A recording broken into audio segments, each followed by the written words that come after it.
I'm fine, Steve. How's it going with you? It's been Good, so good. long since we last talked. Yeah, yeah. Actually, it's we're actually in the same city. We're always somewhere up in the world. But at least Exactly. today we're in the same city. Yeah, we've gone live, and hopefully our people will be on watching us here on LinkedIn Live. And hi, everybody. We're here in London. We just came out of the Economist Summit or the Economist Conference, where we were talking about quantum computing, and Rich and I were together, kind of hearing some of the leaders in this industry talk about what they're doing. And so today we're going to shift gears and not talk about quantum. I don't know. Maybe Uh, we will, Too depending on bad. the questions. Too bad. Yeah, yeah. But we're going to talk about AI, and again, we're lucky to be here with Rich.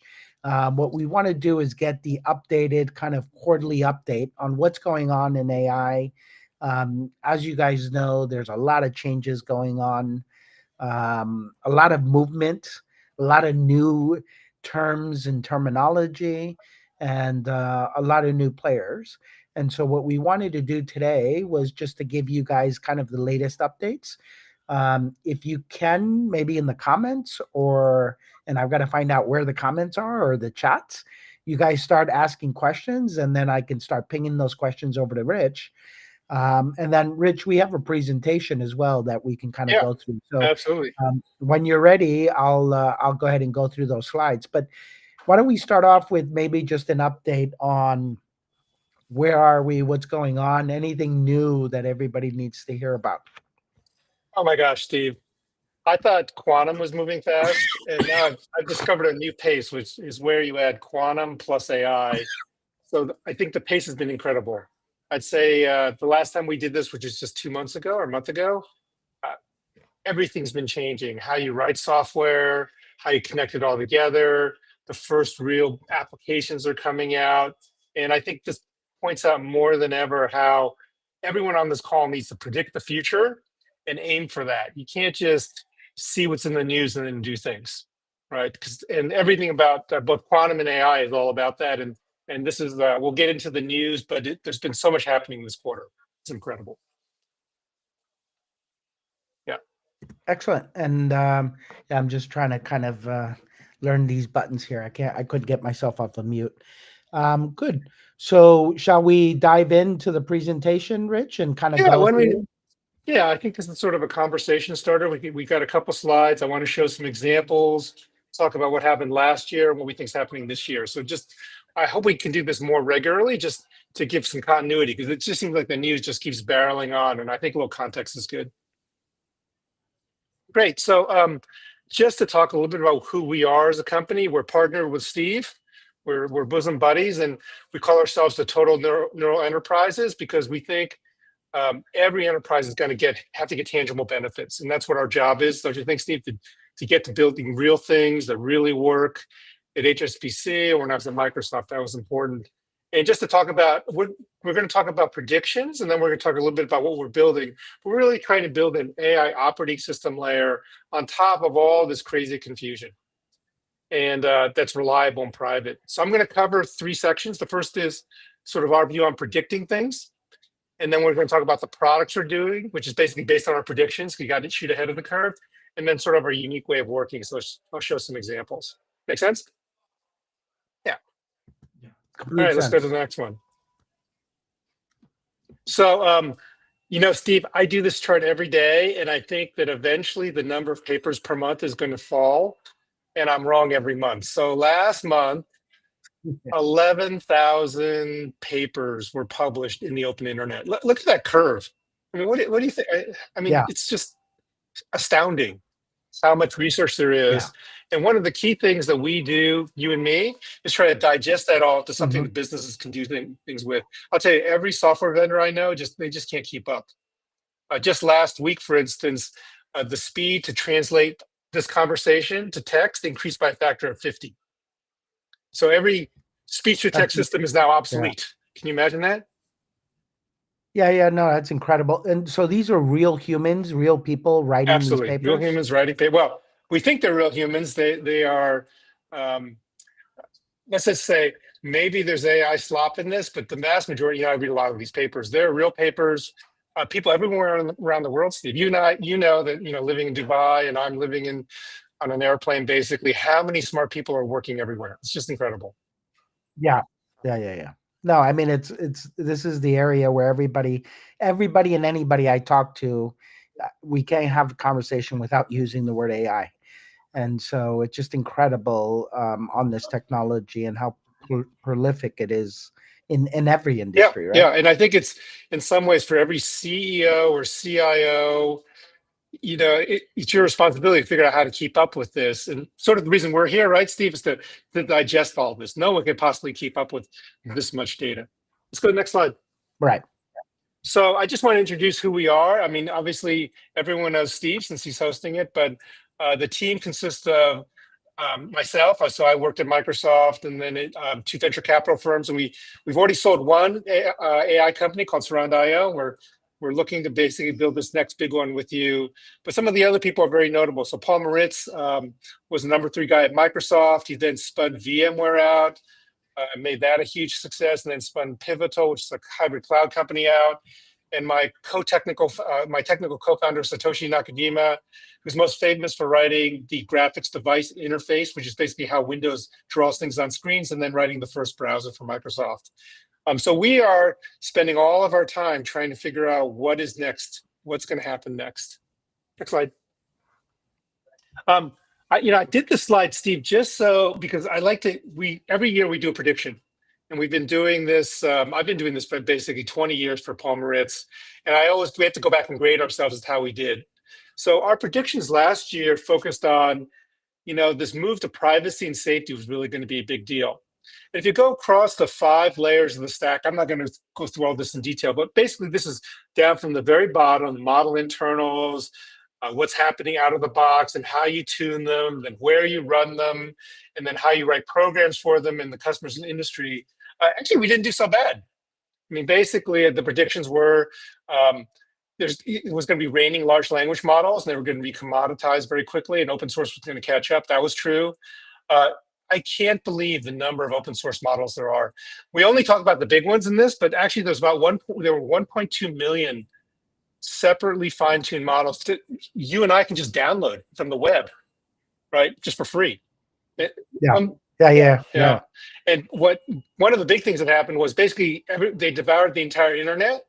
And there are all these new techniques that I'm not going to go into for basically tuning models, but that was a big crash. People thought that, we'd have a 40 trillion parameter model. Just to give you a sense, most models are about 1.2 trillion parameters. So that's big, right? That requires like hundreds of thousands, if not millions of dollars of hardware. Whereas a billion parameter model you can run on your phone.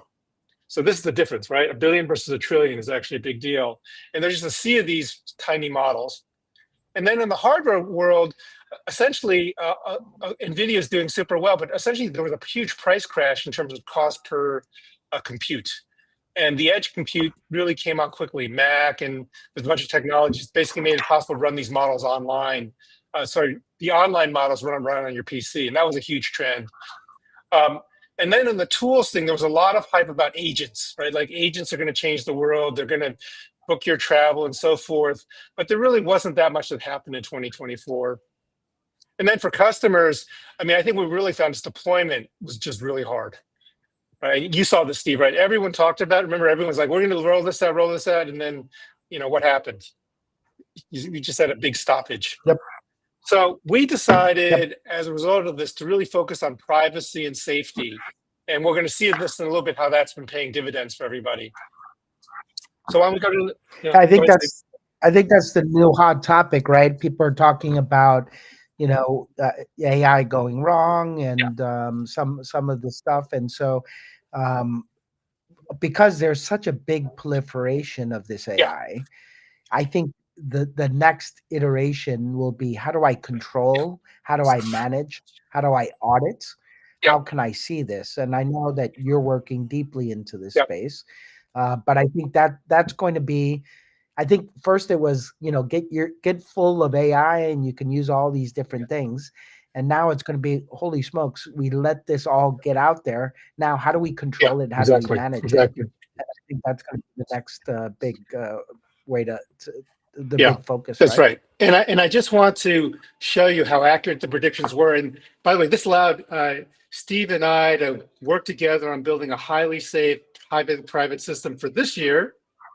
And then we're going to talk about next year because there's a bunch more things coming up next year. So we're always trying to be 1 year ahead, right, Steve? That's really the trick in this Yeah. business. So I just want to show you how these things played out. So this is a chart that shows the performance of large language models to May 2023. And Hmm. you can see this is done by chess ratings. So if you've ever played chess, you know if you win, you get more points. If you lose, you get fewer points. So they basically had this competition online. It's like, let's see what GPT says, and let's try somebody else. Do I like this or that better? And what you see here is basically 200 points is a massive difference. I mean, that basically means you're just crushing people. But 100 points means that the worst model still wins like 40% of the time. So as you get closer and closer, the differences get smaller and smaller. But it's interesting to note, amongst Hmm. all the hype about how GPT-4 is going to be the best model in the world, this Google researcher wrote this memo that said, and by the way, Google was back then everyone thought they're going to be behind, they weren't going to win. But he said something really important, which is while our models still hold a slight edge in terms of quality, he wrote a memo that said we have no moat and neither does OpenAI. And here's why: because giant models are slowing us down. Wow. I mean, that's a huge thing to say, right? And it Yeah, that is a really big thing to say. and your colleague of mine, Paul Moritz, picked this up and said, "This is the thing you should pay attention to, Rich." And he's usually right on these things. And he said, and the reasons are very simple: giant models are slowing us down. In the long run, the best models are ones which can be iterated upon quickly. And the reason is a big model takes months and days to tune, whereas a small model is like hours. We should make small variants more than an afterthought. Directly competing with open source is a losing proposition. The modern internet runs on open source models for a reason. So let's just go to the next thing and Yeah. see what happened last month, which is exactly 2 years later. Okay, here's the big news. Every model on this page, and this comes from LM Arena, is essentially identical in performance. They're within hundreds or so points. So we went from gigantic leads to not much at all. And by the way, 8 of these models I can run on my personal computer. I mean, look at these. This is a huge. It's just not DeepSeek R1. There's one here called Gemini. By the way, Google followed up on this. Their open source free model, which is down at the bottom, runs on my laptop at full speed, and it's within the range of their best $1 model. Look at all these models you can now run. What that means is privacy is within the reach of everyone on this call, right? Because you can deploy these in your own infrastructure on Azure or wherever you want, and the data is kept in one place. A big deal for banks, don't you think? Yeah, no, I think so. And the thing is, I actually find this incredibly interesting, so much so that I'm asking for your help to get Yeah, these we're these we're models gonna put get on my yeah, laptop so yeah. I could practice what I You bet. preach here and kind of start working it into my. So hopefully, when we're in Dubai next week, and actually a shout out for anybody listening in Dubai, we've got a VIP event at the AI Hub at the DIFC. So if anybody's in Dubai and you guys are interested in joining, please reach out to Steve at horizonxc.com. And Rich and I will be there with the other people talking kind of face to face on the latest stuff on AI. Yeah, So yeah, no, I'm actually excited. I'm actually looking forward to putting some of these models. I just bought a new yeah, MacBook yeah. myself, and I'm sure Rich, a lot of people would like to understand, kind of to be able to replicate it and Yeah, do it themselves. absolutely. And I think it's not just running it on your laptop, although your laptop's going to be great doing that. But it just means that you don't have to buy an expensive server from AWS or from Azure. It means that you can run a lot more queries more cheaply, and cost is going to matter too. So I just wanted to cover that and then talk about the lessons that are learned from this. So let's do the next slide. Yep. So the first lesson, yeah, go ahead, And Steve. no, I was just going to say for anybody on the call, it would be good to just let us know where you're calling Yeah. in from or what's going on. I see on the messages, Brenda in Detroit. I see Natalia in Dubai. And yeah, so if you guys want to start dropping messages or anything in the chat, that would be great. Um, So sorry, Rich. I didn't mean to interrupt. I was just kind of letting our listeners know that I'm paying attention. So you see me looking over here to my right. I'm looking here, looking at the chat. So go Well, ahead. we love Motor City, so I'm glad Brenda's here listening. So this is the first lesson, which is that, people talk a lot about how many hundreds of millions of dollars are raised, et cetera, and how much sort of like the number of GPUs has become the new way to measure your vitality as a company. And it's interesting. Oh, we have a London person. Well, that's great. So we're here too. Um, and what's interesting to note is this is a chart that shows the number of GPUs that are owned by various companies and their scores. And so the red is their scores, and the blue is the number of GPUs they have. Not super correlated, don't you think, Steve? I mean, it doesn't seem to matter Yeah, that much. And absolutely. I always reflect on the fact that Google. By the way, no one knows really how many of these guys have. And OpenAI is talking about getting over like 10 billion of these things. Right, Wow. I'm up from 400,000, and DeepSeek we think is about 50,000. But it's interesting to note it's not that correlated to winning, right? Mhm. I always think about my little junior. Oh, another Dubai person. That's great. Hello, Elsa. Yeah, Alia. I think you're getting updates faster than I Oh am. yeah.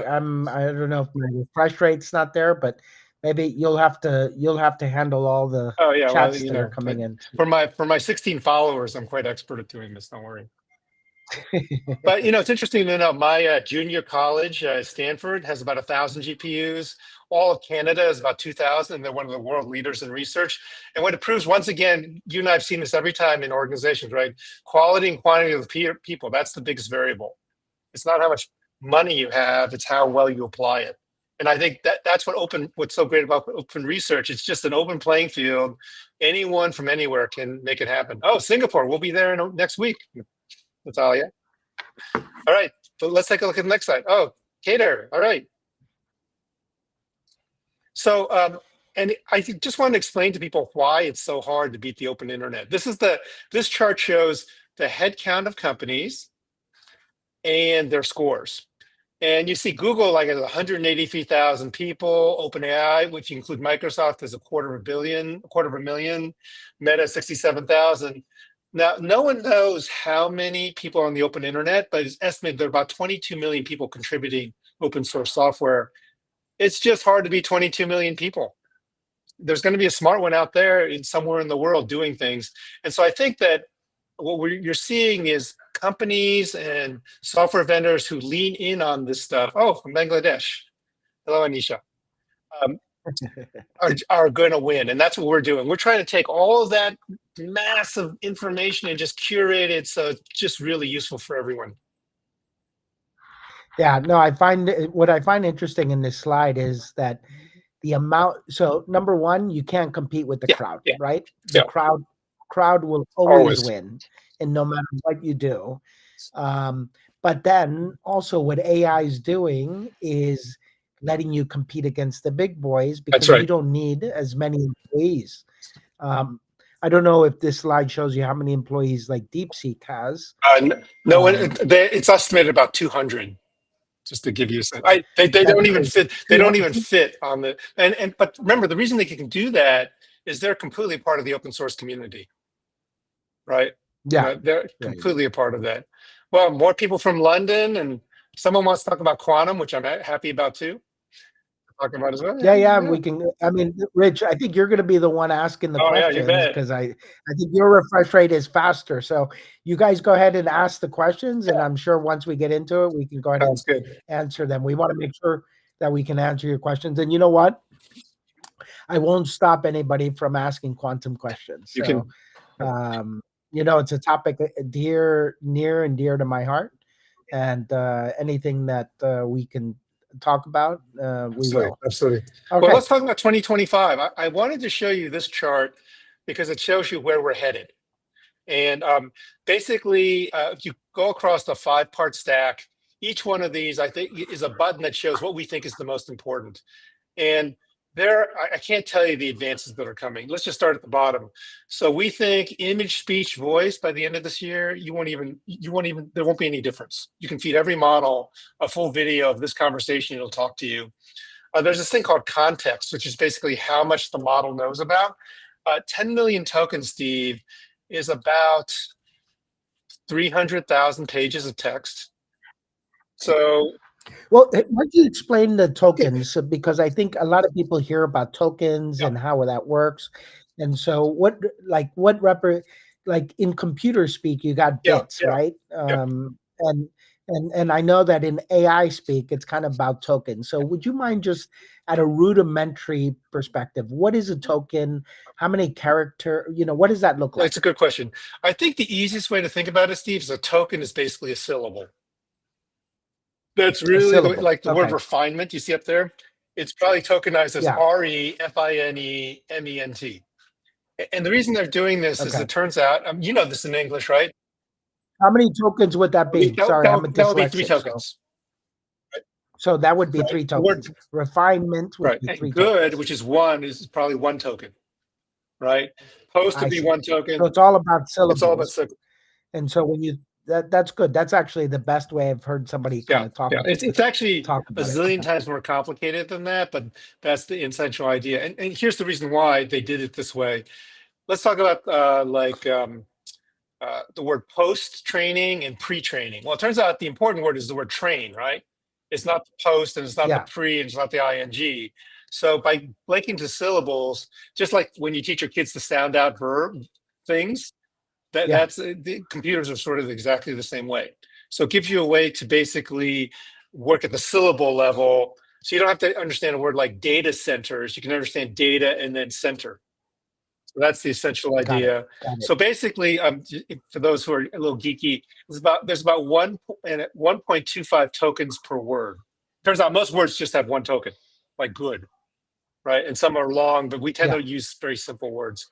So 10 million tokens is about 8 million words. Man, that's a lot of data. That means you could load in like at HSBC, every governance doc, it's like probably every piece of code that's ever been written at HSBC could fit in 10 million tokens. Think about that for a second. Like, Yeah. so the model would know Yeah. everything. Let's pick on another bank. I've been out of that Yeah, that's bank not for a good. while. So Well, you can pick any bank you want, right, or any company you want. yeah. The likelihood that you have 1 million lines of code anywhere is really low. What that means is the model can understand it all, right? So we're at that point where models can understand almost everything. And then one of the implications of that is that um, training is going to be much easier because now you can train on your data, right? You can train on Mm. your own personal data. You don't have to use it, and you can build your own model. So that's sort of the fine tuning and training in the second bucket. And then I'm not going to talk too much about hardware, but I think one of the big implications is because all these models are trained and their performance is much better and they're smaller, you can actually imagine a sovereign data center in a country. In the old days, it'd be like, oh, I have to use a big data center for somewhere else, but you could imagine a European data center with only European data and European sovereignty, or one in Dubai, or even one in Kenya. That's going to be a big trend, I think, because that Mhm. means that a government doesn't have to worry about data leakage. GDPR becomes a lot simpler if the data just sits in Europe, as we know, and this can be true for every country in the Yeah. world. But I think the big, big, big, big news is at the next layer, which has to do with how you operate and write programs for this. And the first is it's all going to be about, in terms of operations, it's all going to be about explainability and compliance. Aren't you seeing this over and over again? I can't deploy this unless Yeah. I know how it works and I can explain it. Saying it just popped, I don't know where this credit report came from. It just sort of came. That's not going to work. So there's going to be, Yeah. Yeah. No, I mean, it's always been explainability and yeah, traceability. yeah, And if you can't explain it and it's not traceable, then you can't put it in yeah, yeah. production. And that's definitely always been the case. And I can see, but it gets worse because in AI, how do you explain what the AI is doing? A lot of people Yeah. can't. I mean, and so it will be one of those things where maybe an AI can be a better predictor and a Yeah. better use, but if you can't explain it or it's not traceable, then you won't be able to put it to production. So I do worry that some markets will be ahead because they won't have the same limitations that other markets I will think have. that can happen. I think, though, that as you know, our big mission right now is to make it easy to write these apps, make them explainable, improve traceability, And so our 2025 product plan is just to focus right on that, so everyone can get the benefits without worrying. And let's face it, explain. We talk a lot about compliance, Steve. It's just going to be better software. I mean, how can you write software you don't Yeah, understand? yeah, Hello from Chile. Well, yeah. So I exactly. think our big focus last year was safety and privacy. Now it's on explainability, writing code more quickly. Because the punchline is, I think this year there's going to be some real apps. I mean, Steve, you and I see them all the time. Customer service apps, know your customer, Mhm. CRM. These things are real and exciting. And it's really up to us as an industry not to do things the old way. I think the biggest message for Yeah, 2025 is if you're a CTO and you're like, okay, I got to hire 5 developers to do this, 3 developers to do that, 4 people to do explainability, you're probably doing something a little wrong. We're trying to get to the point where you just have, you know, literally 10 times fewer people doing the same thing and have the AI help you do the work in an explainable, traceable way. And that's going to, I think the big startups, and this is the story I think will become famous. This is my prediction that the average size of a startup earning 10 to $20 million of revenue is going to have a development team that maybe is 1/5 the size. They're way more powerful that's and they're going to crazy. be way richer, which is great. But the apps are going to be much cheaper because we don't have to put much manpower into Yeah, it. Let's go to the next slide yeah, and talk yeah, about the yeah. implications. Sure. So I just wanted to highlight this. Last year, Satya Nadella on the left said SaaS is dead. And then they said AI agents are here. This is the Y Combinator thing from November. So just to drill into that, here is what really happened. Let's go to the next slide. So the RAND Corporation published a study, and here's what they discovered. 80% of all AI projects are failing. By the way, sort of depressingly, 40% of all software projects in enterprise actually do fail, which Yeah, is you yeah, you and yeah. we know this. I was in project management my whole life. I definitely saw that happen and stuff like Yeah, that. And you could a lot of times you could see how it fails yeah, and the yeah, reasons. And I could imagine now with AI, it just yeah, compounded. yeah. Because you try you And everybody trying to prove yeah, concepts that have already been yeah, proven. exactly. So yeah. Exactly. And the funny thing, of course, is the number one thing is the same thing has been true for, I don't know, 30 years. People misunderstand the problem or miscommunicate the problem. So you're not even solving the right problem, right? And one of the things we're working on are tools that basically are much more about problem definition than they are about writing software. Because if you understand the real problem, you do a much better job. The second ones are the other ones are pretty obvious. You don't have the data to adequately train an AI model. What's changing here is these foundation models are so good, you can just add a little bit of your own data and then you have a trained model. So that's really changing. And then, of course, too much Mm, focus on using. How many times have you seen this in a slide in your life? Latest technology versus solving real problems, right? It's like I want to implement this mhm, in mhm. house. So one of the things we're doing is we're using things that are heavily used in the open source community. So you're not really betting on the latest technology. You're betting on things that tens of thousands of people are using already. And then, Rich, it's kind of funny. I mean, it's the AI has created kind of this, I call it AI yeah, FOMO. Everybody wants to be doing something in AI. I had a client, I won't obviously name to protect the guilty, but the client was telling me, look, I need to do a project that has to be an AI project instead of saying, hey, I got this problem, I need to exactly. solve it. And I can tell you a lot of things, problems need to be solved, don't need to use Yeah, AI. yeah, Some people say, oh, I want to use quantum. And I'm like, no, you don't. You don't want to use quantum for yeah, these yeah, problems. And so part of it is people have this kind of this FOMO to say, they're going straight for the technology and saying, all right, how do I use this technology? And I think it's going to be important that if we use it for the right things where it's meant to be, but let's focus on the problems first and then get to the yeah, yeah, solutions afterwards. I like what Einstein said was, if I had an hour to solve a problem, I'd spend the first 55 minutes thinking about the problem and the last 5 minutes on the yeah, yeah, solution. But I think this is kind of like everybody goes straight to yeah, yeah, AI. yeah. Is Yeah, as the yeah, and answer. then you want to build. Of course, you want to build a 50-person AI team, et cetera, et cetera. And what I always tell people is, uh, back in the bad old days when everyone was trying to move to cloud, it's like, oh, I got to hire a huge team to do it, et cetera, et cetera.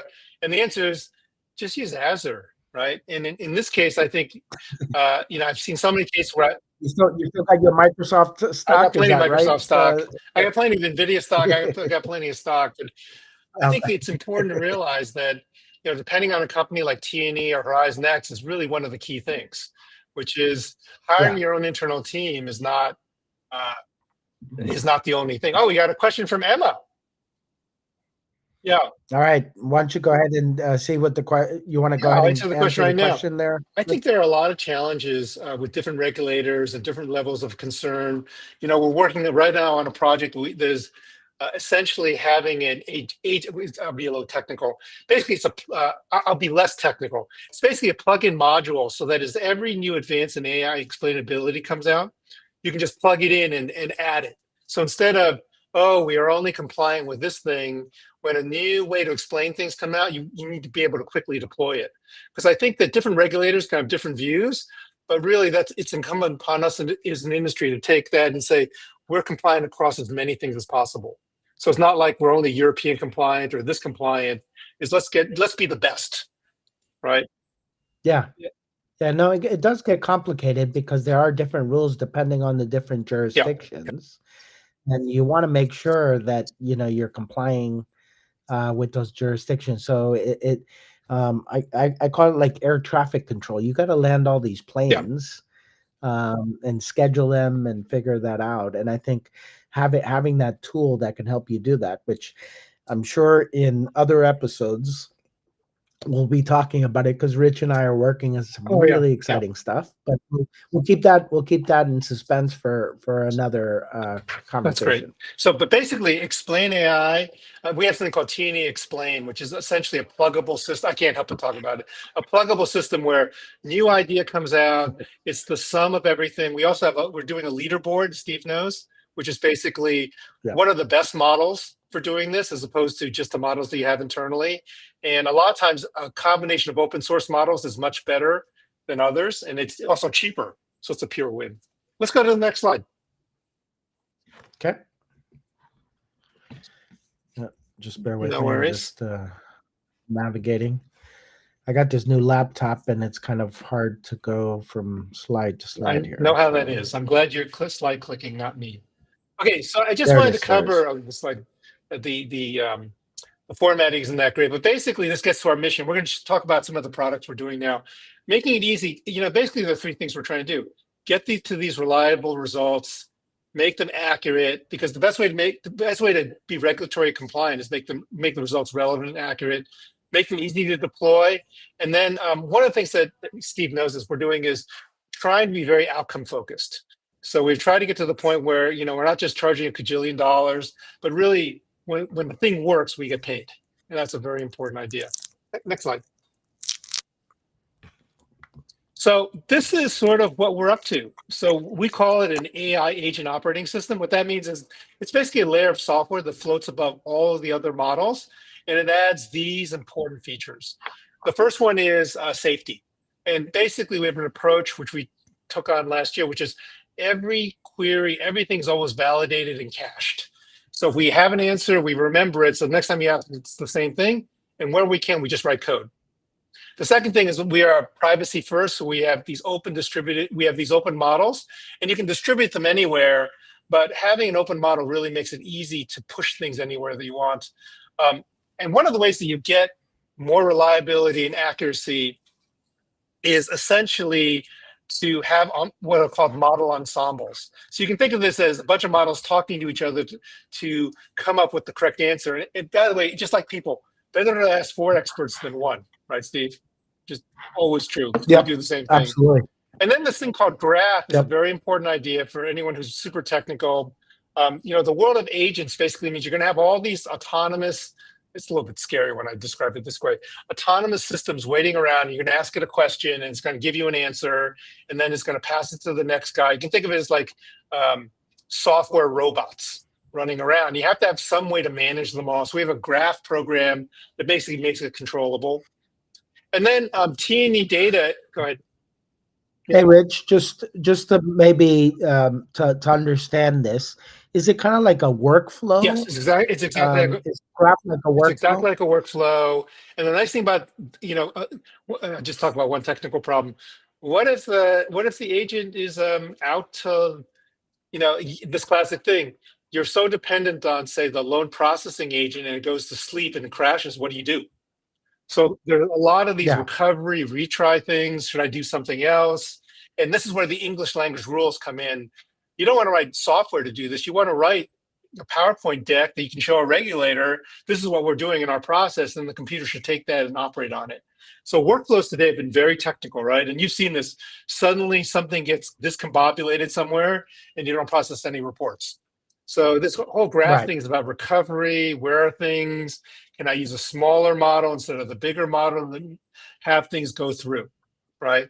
And at the same time, Yeah, your traceability thing is super important. It's keeping track of everything that happened, so you can just report it. No, this is right. this is how this report was actually generated.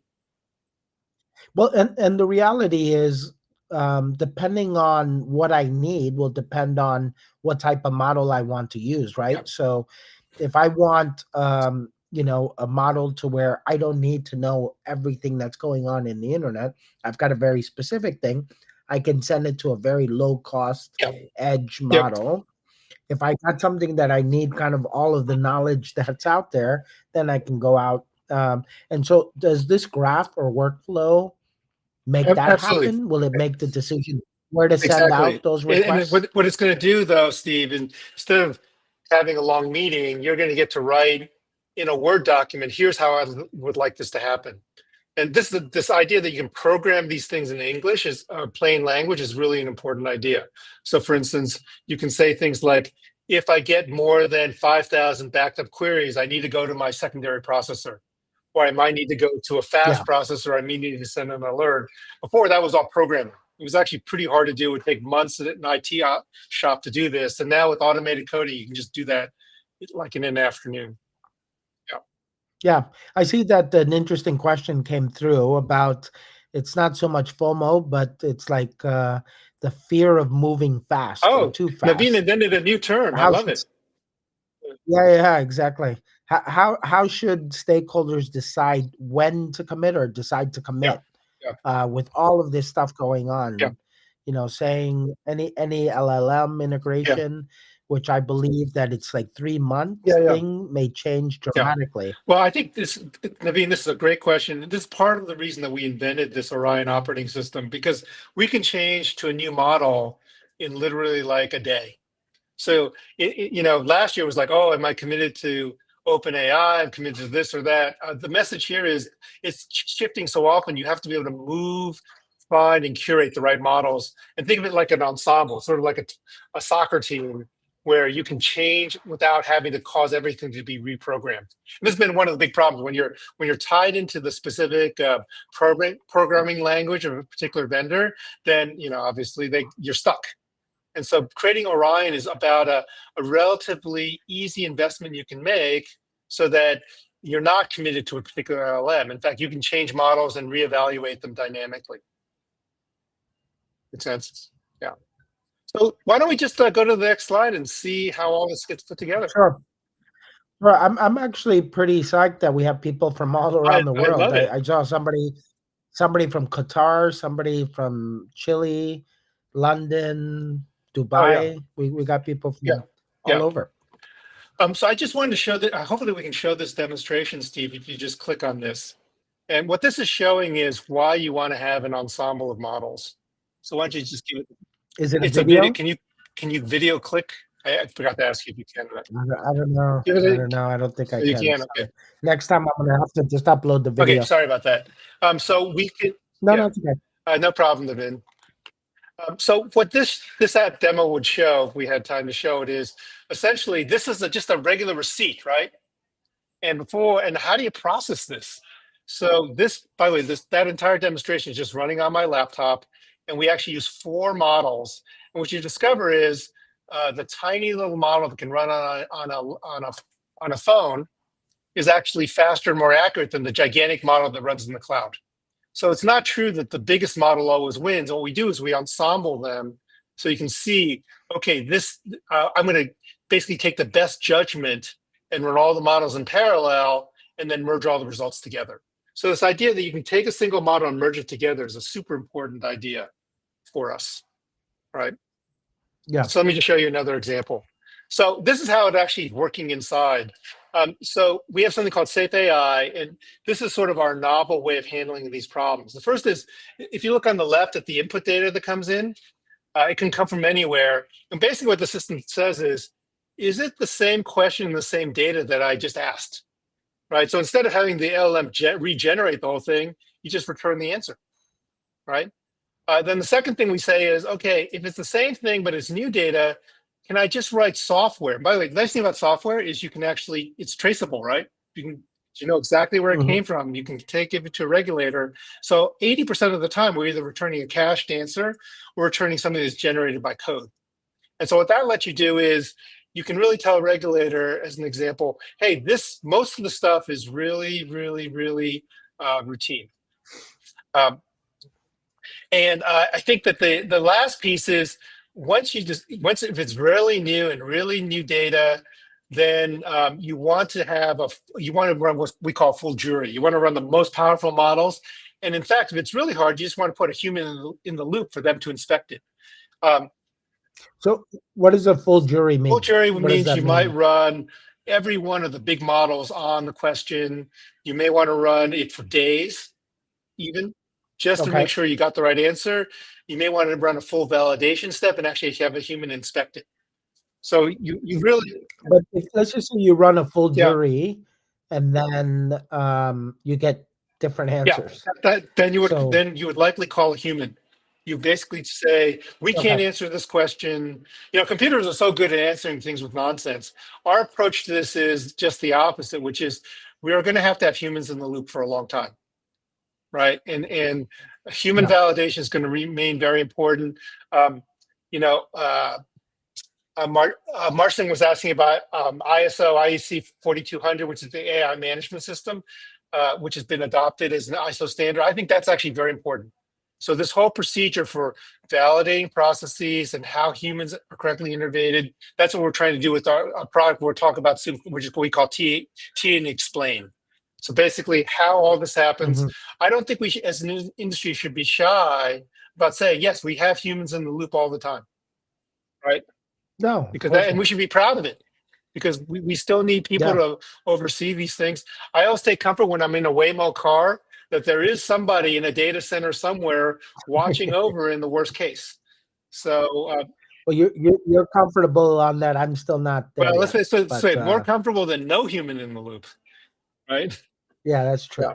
And That's true. I think that's what we Yeah. have to get to the point of recognizing is these safe AI techniques are very, very important. And when you talk to a vendor, if they're not running all of this free software, which by the way is ISO 4200, 42001, they love us for this, then you are making some big mistakes. Don't ever run just one LLM call and then trust it. That is like not good Yeah. for the road. Okay. Next Yeah. slide. Yeah. So I just want to explain how this whole thing works because people oftentimes ask me like, what is actually happening? So the way to think about it is that big orange box, a big uh, yellow box is really your application. And it's wrapped around something called Orion that's safe, private, has a library, does the graphing and so forth. So you're really writing interfaces to Orion itself, and you're insulating yourself from all the changes in the LLM world. And if you look on the bottom, it can take data from your back office or from external sources. It can publish office data. And then the users, in essence, can operate on the system. And the key idea is that when you're building these vertical agents, the users are writing English. Think of it as the standard operating procedures. We're selecting the base models, the base things you're taking from, and then we're creating a vertical AI agent just for your company and which is completely safe and private.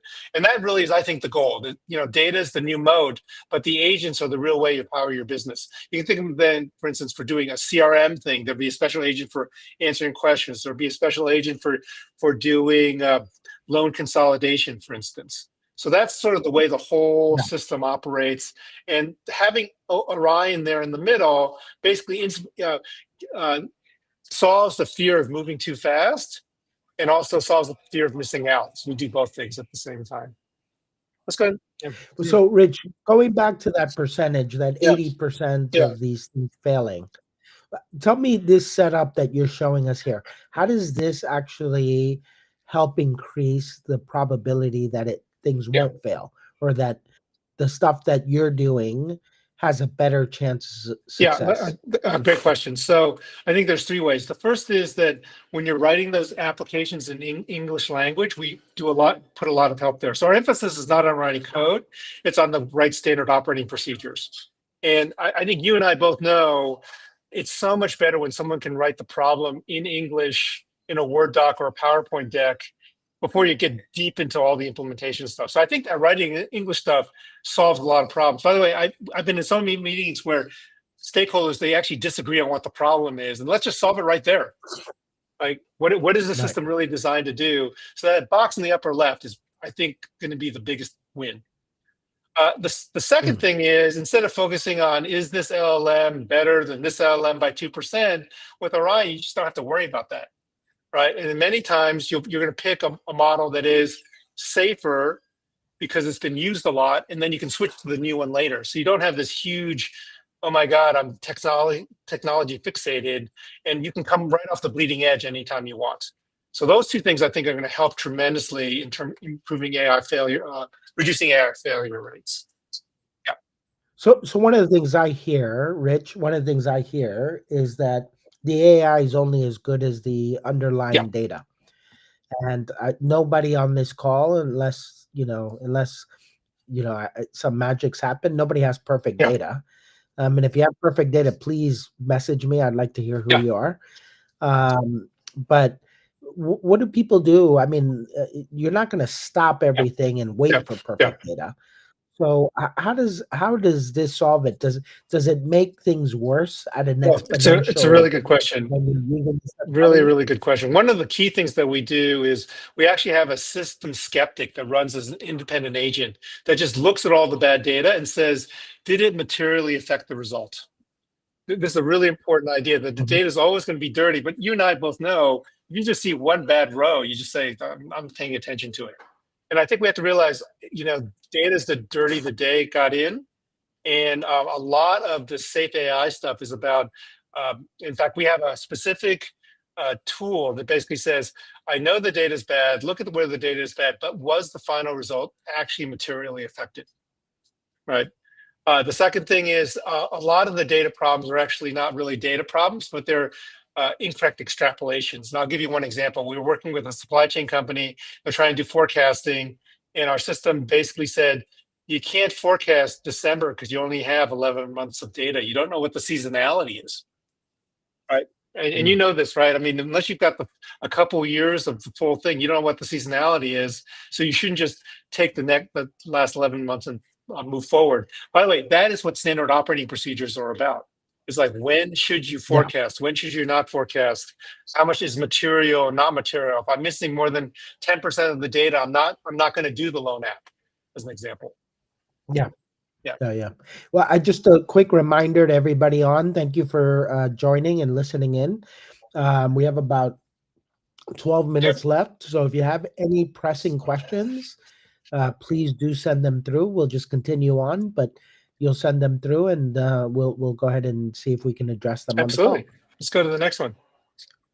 So this is actually, I think, a really interesting chart from my friend Will Pula Capria, where this is a big venture capital firm. They estimated how much data there is that is outside of the internet, and it's stunning how much data is in what's called the invisible deep web, which is your emails, your actual internal data. And remember, public chatbots are only trained on the visible data. So every time I see someone hand over their data to these big public chatbots, I think you have to ask, well, what am I doing? Not only many times is it regulatorily not allowed, but you're really giving away the most important asset that you have in your company. Kind of a stunning fact, don't you think? How much is just inside? No, no, it's crazy. I mean, uh, and I think that's why these controls are going to be incredible, because I could tell you these companies don't even know what data they're Yeah, leaking that's today. right. That's right. and and so they're flying blind. And I think and that's why I'm kind of excited at the next iteration of this talk to be talking about how we're going to help companies actually know exactly Exactly. what applications people are Absolutely. using, how to control it, how to Absolutely. manage it. Absolutely. Let's go to the next slide and show you some more examples.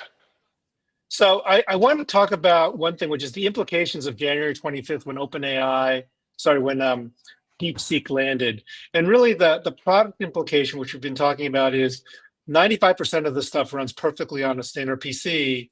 And then societally, it's really possible to build these non-aligned AI hubs. You know, Canada's done it, Dubai's done it. I think there are going to be a lot of people where they're saying, I can build my own AI expertise in my country. That I think, you know, you and I are both, we're seeing this all the time, right, Steve? It's not just you have to go to one particular place to learn things. You can do it all in the Dubai AI Technical Center, no problem. You can do it in Singapore. So don't be afraid of this stuff. If you're thinking you can't be world class in Bangladesh or in Qatar or in anywhere, that's just not true. We're here to help you do that. Yeah. Yeah, absolutely. And yeah, and again, just a little plug. We'll be at the AI campus at the DIFC on Monday, which is where our Dubai offices are Yep. based. Next slide. So I just want to talk about some examples and being on the journey together. By the way, I just want to comment that this image was done on my laptop in 20 seconds with a local large language model system. So you can just see how fast this is Nice. coming together. In fact, all the images were created that way. Next slide. So I just want to give you some examples of what people are doing with us. This is actually a real-time know your customer application. And what it's doing is it's actually, and it's interesting that this application was created and we produced this in about 10 days. Right. And what it does is it goes to internal providers. It does a real-time web search. It's got a very simplified entry. It does automatic reporting recommendations for banking relationship managers. This, you know, how long would it have taken you to write this application in the old way, Steve? I mean, Yeah, no, it's it's crazy. crazy. Let's do another one. It is. Yeah, I saw we've got something in Oh, from yeah. Emma talking about the importance of boards to really understand this. And I think, one thing, Rich, you and I discussed, but we haven't implemented yet, is is talking about having board level Yep. training so that boards understand the capability. I think a lot of boards are getting updated, but I think there's a lot of Yeah. noise out there. And you and I actually talking about releasing something pretty soon that has both board level training, but then they also can get certificates from a Yeah. major Yeah. university. I won't mention which one yet, but everybody that But knows me could already assume what not university some that'll be. crappy junior school in California, of course, an actual real institute. No, no, no. That's yeah.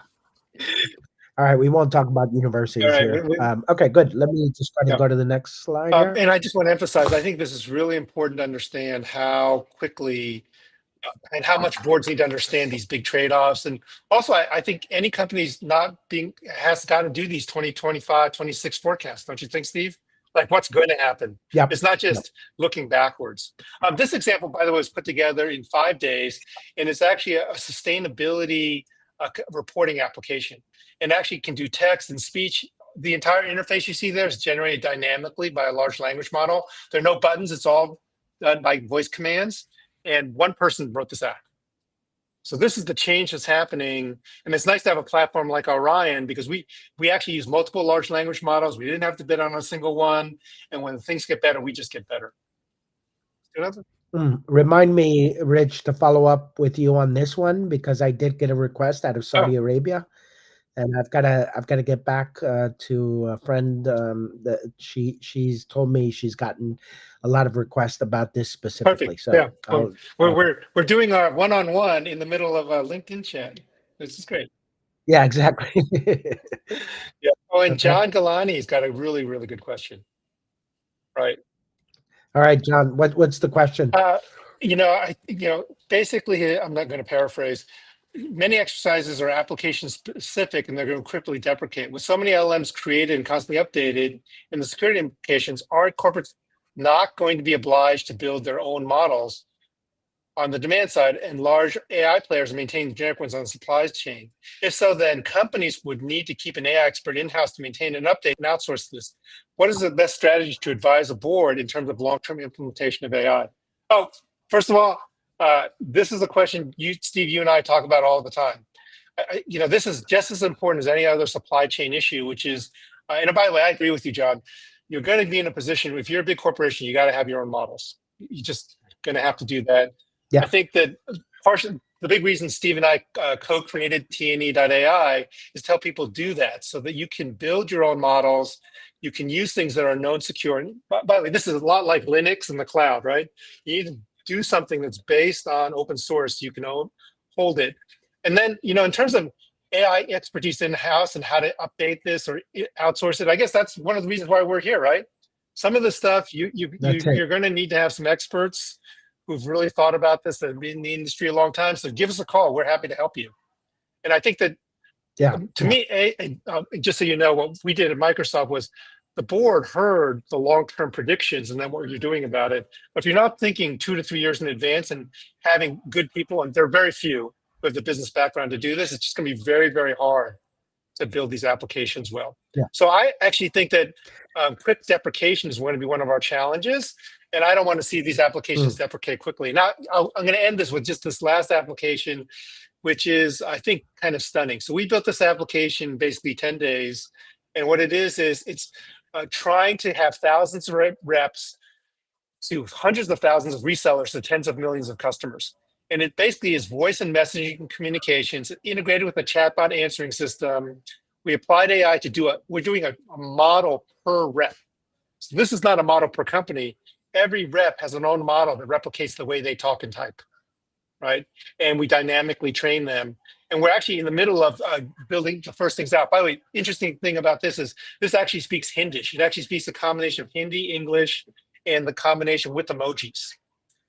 And Wow. to answer your question fully, John, I don't think this application is going to deprecate fully because last week a gigantic new model came in that, as I said, was 50 times faster, and we're in the middle of deploying that right now. I think Ala has another question. You want me to answer this one?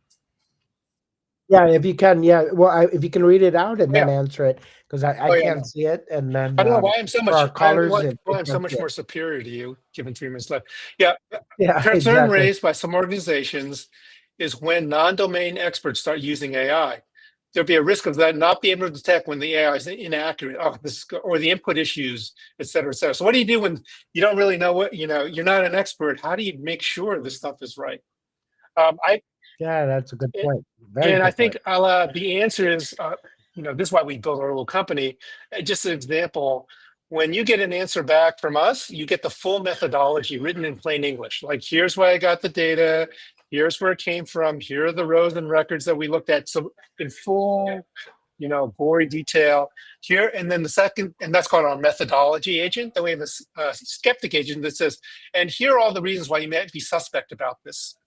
And then we have a citation agent that literally says every number, here's where it came from, here's why I think it's right. So just like everything else, you got to, just like in a PowerPoint deck, don't take it by its word. You got to ask where the numbers came from. Yes, Steve. And Rich, if I can just add on to that, because I want the people on this call to know, when I looked at partnering up with somebody in AI, obviously driving innovation, doing all this stuff, I had a lot of exposure to a lot of things, and and when I met Rich, I finally met someone that not only spoke the language, but knew exactly what he was talking about. And we both have the battle scars to, have things go wrong, and know how to implement successful software. Right? Rich, being at Microsoft, knows how to package software, knows how to sell, go, SaaS, and then different models of way of going. And so that's why, part of what I'm trying to do to Horizon X is finding the best and the brightest in the industry, partner up with them, and then go to market. And that's why I feel incredibly lucky and confident that what we're doing with Rich is actually changing a lot of stuff. And I'm seeing it firsthand. And so it's just a matter of, us going out there, applying it to different use cases and see how it goes. So, yeah, Rich, I think We're out of we time. got 30 more 30 seconds. more seconds. Yeah, yeah. Last lick, Steve. Say what you want to say. Any, Dubai. We'll see you in Dubai. yeah. Well, yeah, we'll see anybody in Dubai next week. We'll be in Dubai next week. We'll probably have another LinkedIn Live in about a month from now. I promise you, I'll be better prepared. I got this new laptop, and none of the windows are working for me, but that's okay. Rich, as always, knows how to kind of carry this forward. Thank you, everybody, for joining, and look forward to seeing you guys on the other side. Thank you. Bye, guys.